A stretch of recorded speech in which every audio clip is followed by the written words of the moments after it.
मैंने high heel के साथ एक बहुत ही खूबसूरत फैंसी मैक्सी पहनी हुई थी और मेरे बाल कंधों तक लेयर कटिंग में कटे हुए थे, जिनको मैं इस वक्त खुला ही छोड़ दिया था।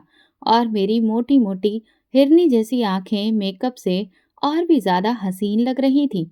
मैं हुस्न का एक बड़ा सा पैकेट थी और अपने हुस्न से मैं खुद भी वाकिफ थी, और इसी वजह से मेरी आंखें हमेशा घमंड से चूर रहती थीं। फिर मेरे बाप का रसूख और बेपनाह संपत्ति ने मुझे घमंडी बना दिया था। गरीबों को तो मैं अपने पाँव की जूती की नोक पर रखती थी। मेरे पिता एक राजनीतिज्ञ भी थे, इसलिए सियासी पार्टी वगैरह में आना जाना तो मेरा लगा ही रहता था। बहुत से राजनेताओं की बेटियों और बेटों से मेरी दोस्ती भी थी, और मेरा फ्रेंड सर्कल लड़कियों के साथ साथ कई लड़कों से भी भरा पड़ा था।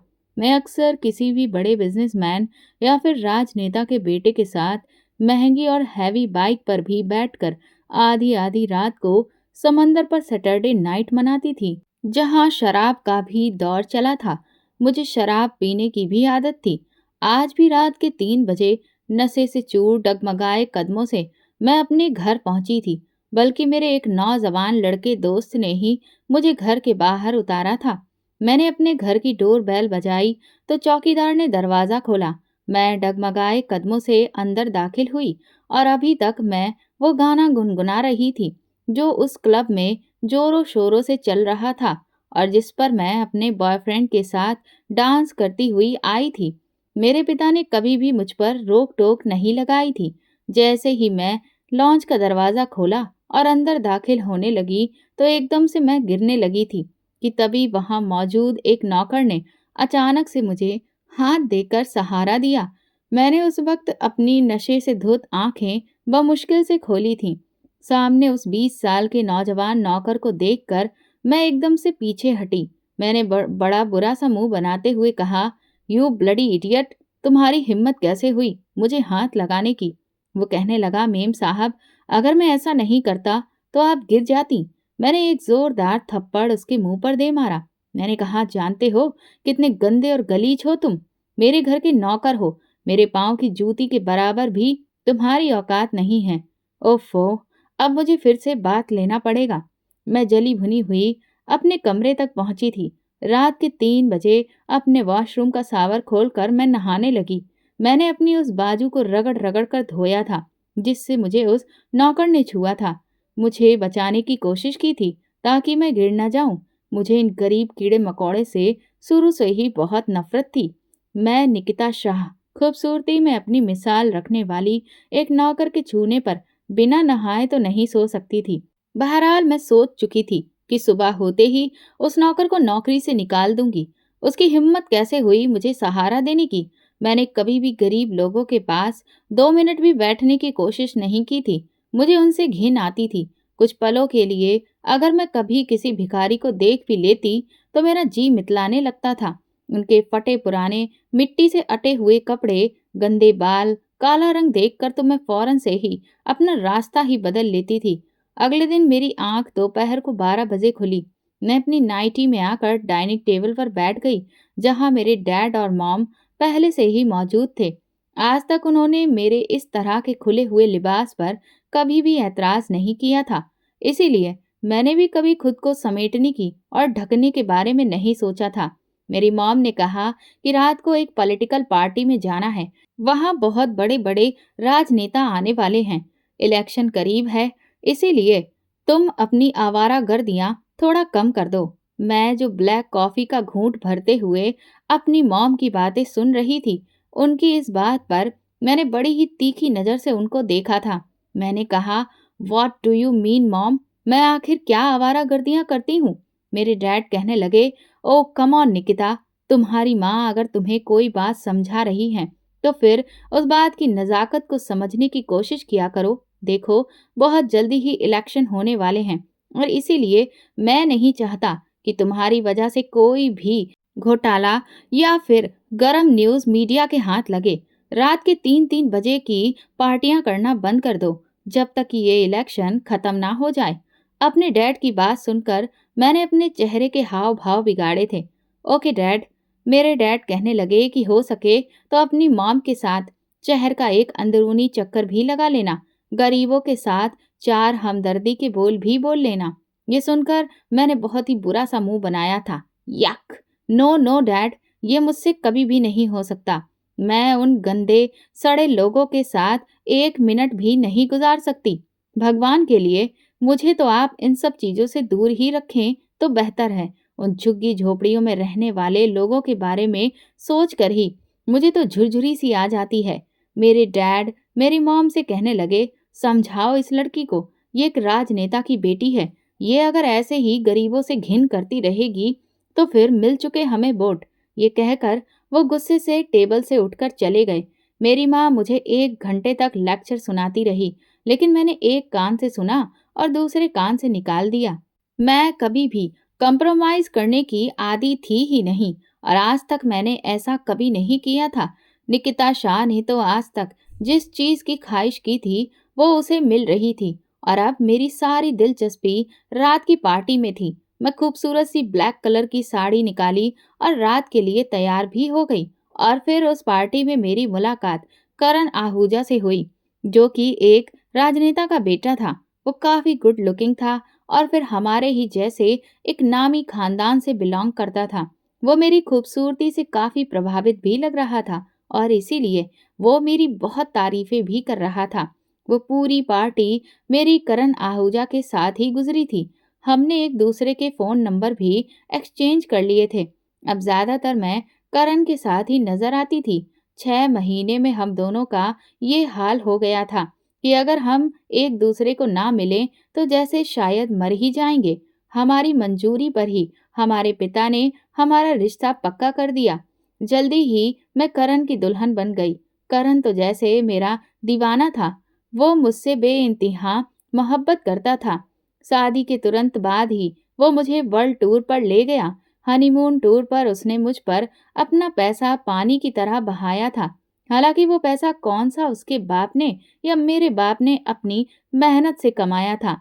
ये तो उसी जनता का पैसा है जिसे बेवकूफ बनाकर हम लोग लूट रहे थे और ये बेचारी मासूम और गरीब जनता हमारे चार बड़े बड़े जुमलों को सुनकर ये समझती है कि अब उसे सारी रोजमर्रा की जरूरतें मुफ्त में मिलना शुरू हो जाएंगी। महंगाई खत्म हो जाएगी और गरीबों के अच्छे दिन लौट आएंगे। कभी कभी तो मैं इन गरीब लोगों की अकल को सोचकर हंसने लगती थी। हमारे भारत में भी ऐसे बेवकूफों की कोई कमी नहीं है। बहरहाल मैं अपनी जिंदगी में बहुत खुश थी। करण के घर में भी मुझ पर कोई भी पाबंदी नहीं थी। मेरा अब भी वही रूटीन था। लेकिन धीरे धीरे मुझे ये एहसास होने लगा कि जैसे करण कुछ दकियानूसी किस्म की सोच रखता है। मुझे शुरुआत से ही दुपट्टा ओढ़ने की आदत नहीं थी। अभी भी जब भी मैं किसी पार्टी में जाती तो गहरे गले की मैक्सी या ड्रेस ही पहनती थी। मैंने तो कभी भी नेट का दुपट्टा भी नहीं डाला था। लेकिन करण अब मुझसे कहने लगा कि निकिता प्लीज, मुझे तुम्हारे इस तरह के कपड़े बिल्कुल भी पसंद नहीं है, इसलिए इनका स्टाइल थोड़ा सा बदल लो, थोड़ा सा कवर अप कपड़े पहना करो। मैंने हैरानगी से उसे देखा। मैंने कहा, तुम्हारा दिमाग तो ठीक है। मैं उस वक्त अपने चेहरे पर लोशन लगाकर अपना मेकअप टिश्यू से साफ कर रही थी। करण की बात मेरे लिए बिल्कुल बकवास सी बात थी। वो कहने लगा, क्यों, इसमें भला दिमाग खराब होने की क्या बात है? तुम्हें नहीं पता है कि ऐसी पार्टीज में किस किस तरह के लोग आते हैं और वो किन किन नज़रों से पार्टी में मौजूद लड़कियों को देखते हैं? और तुम्हारे मामले में मैं कितना पॉजेसिव हूँ ये तो तुम बहुत अच्छी तरह से जानती हो ना। मेरा बस चले तो मैं तुम्हें सबकी नज़रों से छुपा के रख लूं। वो मेरे करीब आ गया और मोहब्बत से अपनी बाहों का हार मेरे गले में डाल दिया। मैंने रूठे हुए लहजे से उसके दोनों हाथ पीछे किए और नखरा दिखाते हुए कहने लगी, ओ प्लीज करण, अपनी ये दकियानूसी सोच को पजेसिवनेस का नाम मत दो। हालांकि मुझे करण ने बहुत प्यार से ये बात कही थी, लेकिन मैंने उसकी किसी भी बात पर कोई ध्यान नहीं दिया। लेकिन मुझ पर मुसीबत का पहाड़ तो उस वक्त टूटा जब शादी के सिर्फ 4 महीने के बाद ही मुझे ये पता चला कि मैं उम्मीद से हो गई हूँ। मैंने तो बहुत बड़ा तमाशा खड़ा कर दिया था। पहली बार मेरी करण के साथ लड़ाई इसी वक्त हुई थी। मैंने उससे कहा कि मुझे अभी लाइफ एंजॉय करनी है। करण, मुझे बच्चा पैदा नहीं करना। मेरी बात सुनकर करण ने हैरत से मेरी तरफ देखा और कहने लगा, तुम ये कैसी बातें कर रही हो? एक औरत की जिंदगी तो उस वक्त ही पूरी हो जाती है जब वो माँ बनती है। मुझे तो अभी से सोच सोच कर बहुत एक्साइटमेंट हो रही है कि मैं पिता बनूंगा। मैं कहने लगी कि मुझे ये बच्चे की मुसीबत अपने सर पर नहीं डालनी। मेरी बात सुनकर वो गुस्से से मुझे घूरने लगा। कहने लगा, निकिता, मुझे हर हाल में बच्चा चाहिए, और वैसे भी मेरे डैड मुझसे कह चुके हैं कि उन्हें जल्दी ही अपना वारिस चाहिए। बेटी हो या बेटा, इससे कोई भी फर्क नहीं पड़ता है। मैं करण से तो लड़ सकती थी, लेकिन अपने ससुर से मुझे कुछ डर सा लगता था। इसीलिए मैंने अपना अबॉर्शन नहीं करवाया।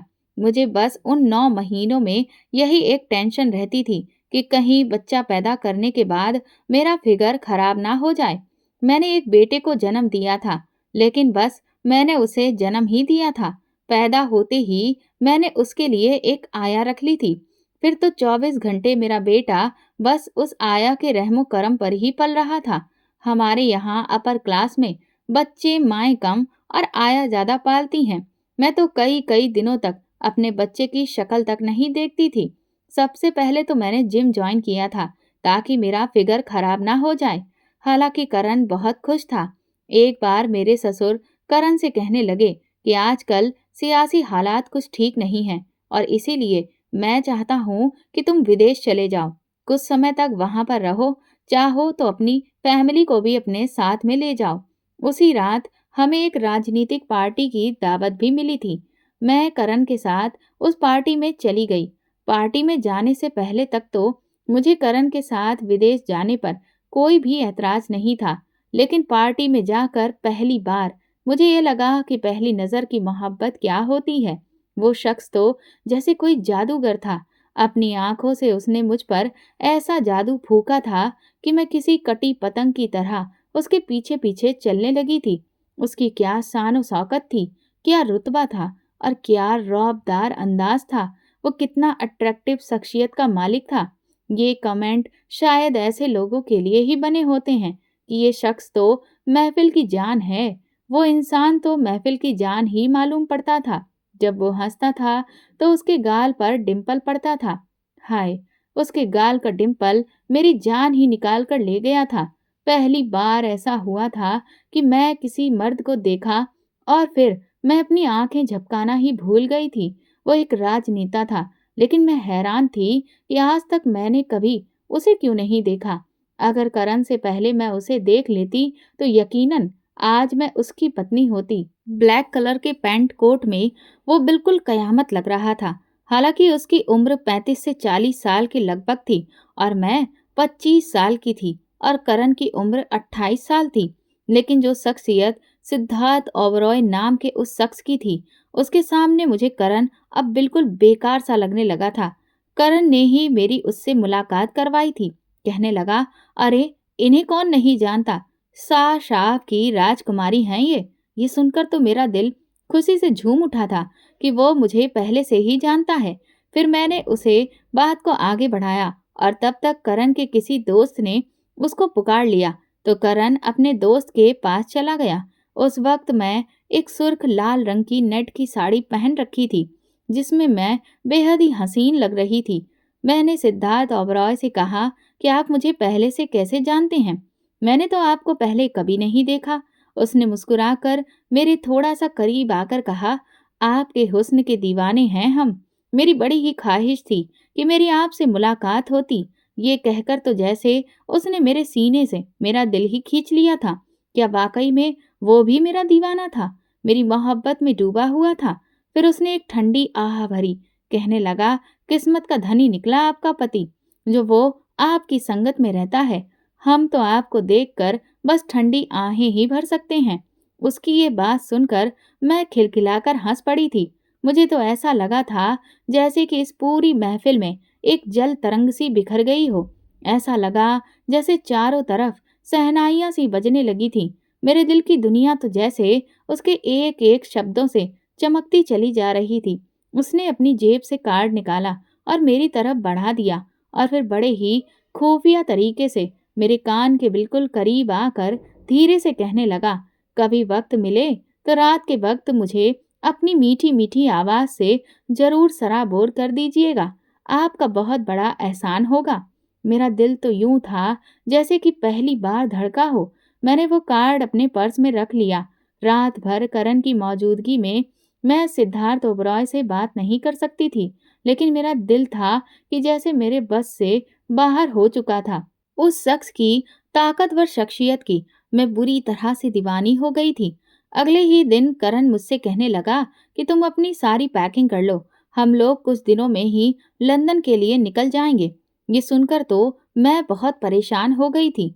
अभी तो मेरी उससे बातचीत ही नहीं हुई थी, ना तो कोई मुलाकात हुई थी, और मैं लंदन चली जाती इस बात के लिए मेरा दिल बिल्कुल भी राजी नहीं था। मैंने कहा, करण, मैं नहीं जा सकती। मेरी बात सुनकर वो हैरत से मुझे देखने लगा। कहने लगा, क्यों क्यों नहीं जा सकती? मैंने कहा, नहीं कहा ना, मेरा वहां पर दिल नहीं लगेगा, और फिर रजत को भी तो मुझे ही संभालना पड़ेगा।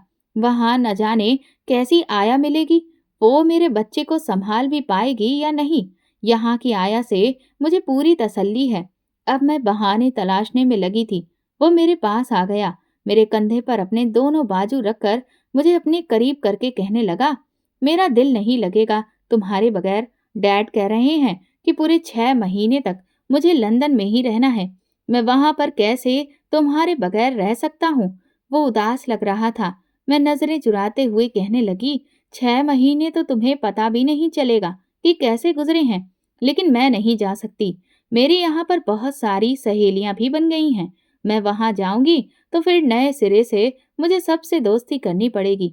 हालांकि मेरे सारे बहाने बेसिर पैर के थे, लेकिन बहरहाल करण के लाख मिन्नतें करने और मनाने के बाद भी मैं अपनी बात पर अड़ी रही।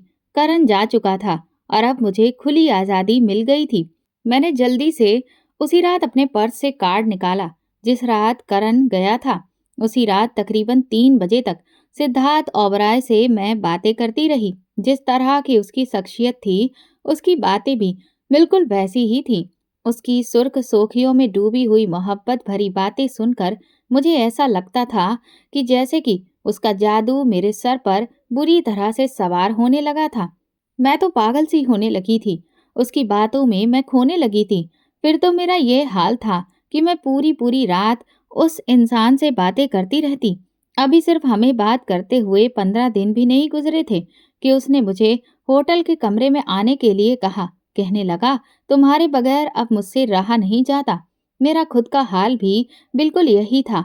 मैं तो शायद बस उसके एक इशारे का ही इंतजार कर रही थी। हालांकि करण से भी मेरी लव मैरिज ही थी, लेकिन इतनी जल्दी तो उसका भी जादू मुझ पर नहीं चला था जैसा कि सिद्धार्थ ओबरॉय का चल चुका था।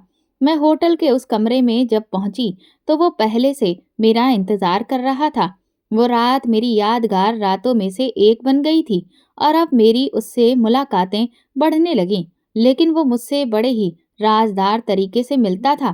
कहता था कि हम दोनों ही मशहूर शख्सियतें हैं। मैं भी एक राजनीतिज्ञ हूँ और तुम भी एक राजनेता की बेटी हो, इसलिए अच्छा है कि हम बहुत ही सावधानी बरतें।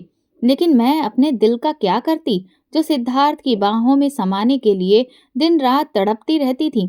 3 महीने के बाद मुझे करण का जो फोन आया और जो बात उसने मुझसे कही, उससे तो मेरी सिट्टी पिट्टी ही गुम हो गई थी।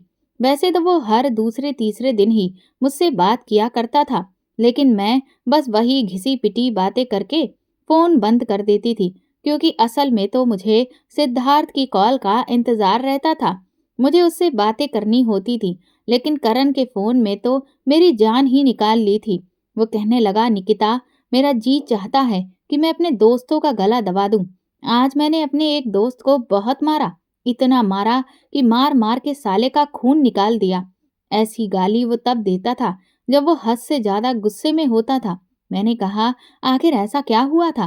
कहने लगा, साला कह रहा था कि तुम्हारी बीबी के याराने भारत में फैल रहे हैं। हमें पक्की खबर मिली है कि वो आजकल सिद्धार्थ ओबरॉय के साथ देखी जा रही है। ये सुनना था कि मेरा रंग बिल्कुल फीका पड़ गया। मुझे लगा कि जैसे मेरे गले में बहुत सारी रस्सियां पड़ गई हों। मेरा दिल तो खौफ के मारे कांपने लगा था। यूं कहने लगा कि मैंने कहा कि मेरी बीवी ऐसी नहीं है। मुझे अपनी बीवी पर पूरा भरोसा है, लेकिन वो तो बकवास किए ही जा रहा था। इसलिए फिर मैंने उसे बहुत मारा। मैं जानता हूँ निकिता कि तुम मेरे अलावा किसी से भी मोहब्बत कर ही नहीं सकती। करण की बात सुनकर मुझे बहुत सुकून सा महसूस हुआ कि उसे मुझ पर शक नहीं हुआ। दूसरी तरफ मेरा बेटा भी मेरे पास रहने लगा था, क्योंकि आया अब बीमार हो गई थी और इसीलिए वो अपने गांव चली गई थी। मेरे ससुर ने कहा था कि मैं दूसरी आया बिल्कुल भी नहीं रखूंगा जब तक वही आया ठीक नहीं हो जाती। रजत को तो तुम्हें ही संभालना है, इसलिए रजत को मुझे ही संभालना पड़ रहा था। रजत अब मेरा आदी होने लगा था, इसीलिए मेरा घर से निकलना भी मुश्किल होता जा रहा था। दूसरी तरफ सिद्धार्थ की शिद्दत बढ़ती जा रही थी। वो कहने लगा कि अपना आदी बनाकर अब मुझे नखरे दिखाने लगी हो। उसने मुझे रात को मिलने बुलाया था। मैंने उसे कहा भी कि मैं कैसे रात के वक्त आ सकती हूँ, लेकिन वो कहने लगा कि मैं कुछ भी नहीं जानता। तुम अगर नहीं आई तो मैं तुम्हारे घर के बाहर खड़ा होकर तुम्हें पुकारना शुरू कर दूंगा और फिर सारी दुनिया को पता चल जाएगा कि मैं तुम्हारा दीवाना हूँ। उसकी ऐसी ही बातें तो मेरा चैन चुरा लेती थी। हालांकि वो भी पहले से ही शादीशुदा था, मैं ये जानती थी, लेकिन फिर भी उसका ये दीवानापन मुझे अच्छा लगता था। अब तो मेरा जी चाहता था कि सिद्धार्थ मुझसे शादी कर ले। मुझे करण का रिश्ता बोझ लगने लगा था। रात को अपने बेटे को मैंने नींद का सिरप पिला दिया था ताकि वो पूरी रात जाग ना सके। घर से बाहर मैं जब निकली तो चौकीदार के हाथ पर भी मैंने 5,000 रुपए रख दिए। सिद्धार्थ ओबरॉय की गाड़ी मेरे बंगले के बाहर ही खड़ी थी। मैं घर से बाहर निकलकर उसकी गाड़ी में बैठ गई। लेकिन ये रात मेरे लिए बदनामी की रात बन गई थी।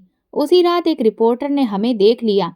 रात के 2 बजे होटल के कमरे में जाते हुए उस रिपोर्टर ने हमारी वीडियो बना ली और फिर इस खबर ने आग लगाकर रख दी थी। मीडिया के कैमरे की नज़र में हम बदनाम हो चुके थे। मेरे ससुर ने भी अपने बंगले से बाहर लगे कैमरा में मुझे सिद्धार्थ ओबरॉय की गाड़ी में बैठते हुए देखा था। चौकीदार पर भी सख्ती करने से उसने भी सब कुछ बता दिया था।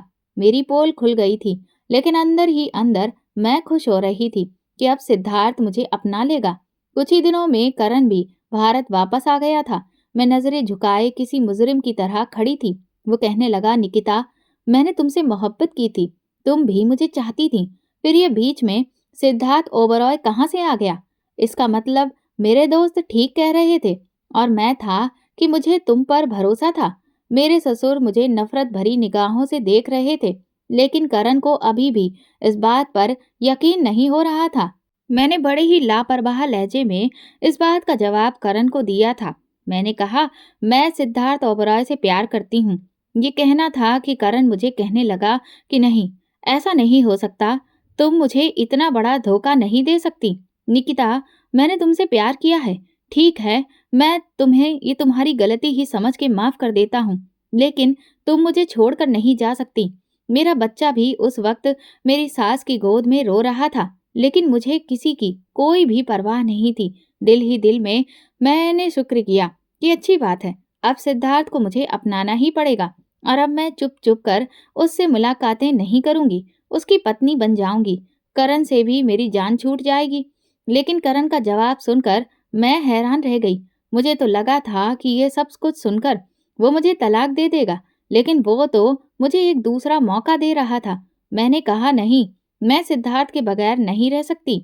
मुझे तुमसे नहीं, उससे मोहब्बत थी। मुझे तुमसे तलाक चाहिए। करण ने नम आंखों से मुझे तलाक दे दिया था। अभी भी उसकी आंखों में मेरी मोहब्बत के दिए जल रहे थे, लेकिन मुझे तो बस सिर्फ अपने स्वार्थ से मतलब था। मेरा बेटा बिलक बिलक कर रो रहा था, बार बार मम्मा मम्मा कहकर मुझे पुकार रहा था। वो आंसुओं से रोए जा रहा था और बार बार मेरी तरफ ही लपक रहा था, लेकिन मैं तो जैसे बिल्कुल पत्थर दिल हो चुकी थी। मैंने तो उस वक्त अपने रोते हुए बेटे को भी नहीं देखा और घर से बाहर निकल गई। अपने दहेज में मिली गाड़ी में बैठकर मैं सिद्धार्थ ओबरॉय के घर चली आई। उस वक्त वो वहां पर मौजूद नहीं था, उसकी बीवी मौजूद थी। मुझे देखकर उसने गुस्से से पूछा कि तुम यहाँ पर क्या करने आई हो? मैंने कहा कि हमारी मोहब्बत के बारे में सारी जानकारी सोशल मीडिया के जरिए तुम्हें तो हो ही गई होगी। हर तरफ हमारी ही खबरें फैली हुई हैं। क्या अब भी तुम मुझसे यही पूछोगी? कि मैं यहाँ पर क्यों आई हूँ। सिद्धार्थ मुझसे मोहब्बत करता है और मैं भी उससे मोहब्बत करती हूँ। उसकी खातिर ही मैं अपने पति और अपने बच्चे को छोड़कर आई हूँ और अब सिद्धार्थ तुम्हें भी छोड़ देगा। वो मुझे तीखी नजरों से देखने लगी और बोली, जो औरतें अपना घर-बार ठुकरा कर आती हैं, उन्हें कभी भी दोबारा सुकून नहीं मिलता। वो हमेशा नरक ही भोगती हैं। मैं तुम्हें रोकूंगी नहीं, बल्कि मैं तुम्हें बड़ी खुशी से अपना पति सौंपने के लिए तैयार हूँ। हाँ, ये मेरी मजबूरी है कि मैं तलाक नहीं ले सकती, क्योंकि मैं अपने बच्चे को दोहरी जिंदगी नहीं देना चाहती। मैं चाहती हूँ कि उन्हें माँ बाप दोनों का प्यार मिले। तुम्हारे जैसा हौसला मैं नहीं रखती कि अपने 6 महीने के छोटे से बच्चे को रोता हुआ छोड़कर चली आऊं। उसकी ये बात मेरे दिल को चुभ गई थी। लेकिन इस वक्त बाहर हॉर्न बजने की आवाज आई और कुछ देर के बाद सिद्धार्थ ओबरॉय घर में दाखिल हुआ। मुझे देखकर वो हैरान होकर कहने लगा, तुम तुम यहाँ पर क्यों आई हो? मैंने उसे सारी सच्चाई बता दी कि मैं उसके खातिर अपना पति और अपना बच्चा छोड़कर आई हूँ। इस पर वो कहने लगा कि ये क्या हरकत की है तुमने? देखो, हम कोई आम लोग नहीं हैं जो यूं ही शादी कर लें। अरे भाई, हम लोग बहुत ही मशहूर शख्सियत हैं। तुम्हारा तो कुछ भी नहीं जाएगा, लेकिन मेरा सियासी ओहदा खत्म हो जाएगा। बड़ी मुश्किल से मैंने ये खबर फैलाई है कि ये एक फेक न्यूज़ है और मेरा किसी से कोई भी रिश्ता नहीं है। जिस पत्रकार ने ये खबर सोशल मीडिया पर दी है, अभी अभी उसको मैं खरीद कर आया हूँ। कमबख्त ने पूरे 2 करोड़ रुपए लिए हैं ये गवाही देने के लिए कि ये फेक न्यूज़ है और उसने ऐसा कुछ भी नहीं देखा। बड़ी मुश्किल से मैंने अपने रुतबे को दोबारा से कायम किया है और तुम कह रही हो कि मैं सब कुछ छोड़ दूं? बेवकूफ़ी मत करो। ये सुनकर सिद्धार्थ की पहली बीवी हंसने लगी। फिर वो खामोशी से अपने कमरे में चली गई, लेकिन मैं तो दहाड़े मार मार कर रोने लगी। मैंने कहा कि मैं अपना सब कुछ बर्बाद कर दिया है, सिर्फ तुम्हारी खातिर। मैं अपना पति और बच्चा सब कुछ छोड़ कर आई हूँ। मैं नहीं जानती, अब तुम्हें मुझे हर हाल में अपनाना ही होगा। मुझसे शादी करनी पड़ेगी। वो कहने लगा, मैं तुमसे सिर्फ एक शर्त पर ही शादी कर सकता हूँ कि हमारी ये शादी बिल्कुल खुफिया रहेगी। मैं कभी भी इस बात का ऐलान नहीं करूँगा कि हम शादीशुदा हैं। मैं नहीं चाहता कि मेरी कोई भी ऐसी वैसी बात मीडिया के हाथ में लगे, जिससे मेरी राजनीतिक जिंदगी पर असर पड़े। मेरे लिए तो ये सिद्धार्थ का एक अलग ही रूप था, जो कि मैं आज देख रही थी। बहरहाल, उसने मुझसे शादी कर ली और फिर वो मुझे एक फ्लैट में रखने लगा। मैं हमेशा से बंगले में रहने की आदी थी, इसीलिए एक लग्जरी छोटे से अपार्टमेंट में मेरा दम घुटने लगा था। सिद्धार्थ का असली रूप तो मैंने शादी के बाद देखा। वो मीठी मीठी बातें, वो कमाल का लहजा, वो दीवानगी, वो सब कुछ एक दिखावा था। वो शख्स इंसान नहीं, एक जहरीला नाग था। एक बार वो मुझसे कहने लगा कि तैयार हो जाओ, आज की रात तुम्हें मेरे दोस्त के पास जाना है और रात भी तुम्हें वहीं पर गुजारनी है। उसकी बात सुनकर मैं हैरान थी। मैंने कहा, क्या मतलब है तुम्हारा? मैं क्यों किसी के साथ रात गुजारने लगी? इस पर वो कहने लगा, तो क्या हुआ? पहले तुम अपने पति के होते हुए भी मेरे पास भी तो आती थी। मैंने उसे गुस्से से देखा। मैं देख रही थी कि उसकी खातिर मैंने क्या कुछ कुर्बान नहीं कर दिया था और वो मुझे ताने दे रहा था। मैंने कहा, क्या तुम पहली बीवी के साथ भी ऐसा ही करते हो? उसे भी अपने दोस्तों के पास भेजते हो? मेरा इतना कहना था कि उसने खींच के एक थप्पड़ मेरे मुंह पर मारा और कहने लगा, वो मेरी ऑफिशियल बीवी है, खानदानी बीवी। दुनिया जानती है कि वो मेरी पत्नी है और खबरदार, जो उसके बारे में तुमने कुछ भी कहा तो तुम्हारी खैर नहीं। वो तुम्हारी तरह नहीं है जो गैर मर्दों से प्यार मोहब्बत के चक्कर चलाए। उसने अभी तक मेरे नाम को ही अपनाया हुआ है। तुम्हें मैं जो कह रहा हूँ, चुपचाप वही करो। जब तुम अपने पति के होते हुए मेरे पास आ सकती हो, तो फिर किसी के भी पास जा सकती हो। मैंने कहा, मैं कोई ऐसी वैसी लड़की नहीं हूँ, शाह की बेटी हूँ। इस सियासत में मेरे बाप का भी एक बहुत बड़ा नाम है, एक बहुत ऊंचा ओहदा है। मेरी बात सुनकर वो हंसने लगा, कहने लगा, अब ये सब तो गुजरे जमाने की बातें हो गई हैं। तुम्हारा बाप अब इस सियासी मैदान को छोड़कर कब का भाग चुका है। इसीलिए मुझ पर अपने बाप का रौब मत चलाओ। मैंने कहा, मैं कहीं नहीं जाऊंगी और कल मैं मीडिया को बुलाकर ये ऐलान भी कर दूंगी कि मैं भी तुम्हारी पत्नी हूँ और मैं शादी के सबूत दिखा दूंगी। मेरा ये कहना था कि उसने एक जलता हुआ सिगरेट मेरे बाजू पर लगा दिया। मैं बुरी तरह से बिलबिला उठी थी। वो मुझसे कहने लगा कि मुझे अपने मिजाज के खिलाफ कोई भी बात पसंद नहीं आती है, इसलिए कभी सोचना भी मत कि तुम मेरे खिलाफ भी जा सकती हो। उस रात उसने मेरे वजूद पर जलते हुए सिगरेट लगाए थे। मैं चीखती रही, चिल्लाती रही। वो एक इंसान नहीं, वो जानवर था। जैसे जैसे दर्द से मैं चिल्लाती, वो मुस्कुराने लगता। आज उसके गाल पर पड़ने वाला डिंपल मुझे जहर लग रहा था। सुबह मुझे कहने लगा कि मैं हमेशा ऐसी जगह पर ही अपने निशान छोड़ता हूँ जो सामने वाले को नजर ना आए। तुम मेरी खुफिया पत्नी हो और हमेशा बेनाम और खुफिया ही रहोगी। ना मैं तुम्हें छोड़ूंगा और ना मैं तुम्हें दुनिया के सामने पत्नी के तौर पर कभी भी अपनाऊंगा। कहने लगा, जो औरत अपने पति से वफा ना करे वो 2 टके की रह जाती है। तुम्हारी हैसियत भी मेरी नज़र में सिर्फ 2 टके से ज्यादा की नहीं है। उसने मुझे अपने कई दोस्तों के पास जबरदस्ती भेजा था।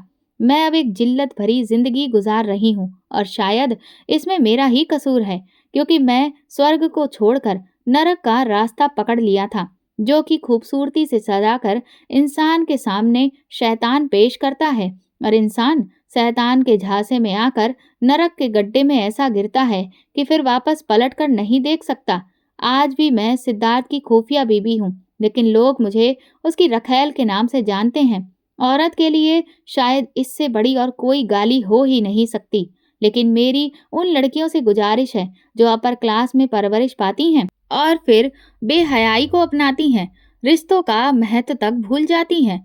वो हमेशा बेमोल होकर रह जाती हैं और इसीलिए अपने पति की इज्जत करें और अपने आप को सिर्फ अपने पति की हद तक ही रखें। कहीं जज्बात में बहकर मेरे जैसा अंजाम आपका भी ना हो जाए। दोस्तों, अगर आपको हमारी कहानी पसंद आई है तो कमेंट करके ज़रूर बताएं और वीडियो को लाइक करके ज़्यादा से ज़्यादा शेयर करें। चैनल पर नए हैं तो सब्सक्राइब करें और हाँ, नोटिफिकेशन बेल को ज़रूर दबाएं ताकि अगली अपडेट सबसे पहले आपको मिले। धन्यवाद।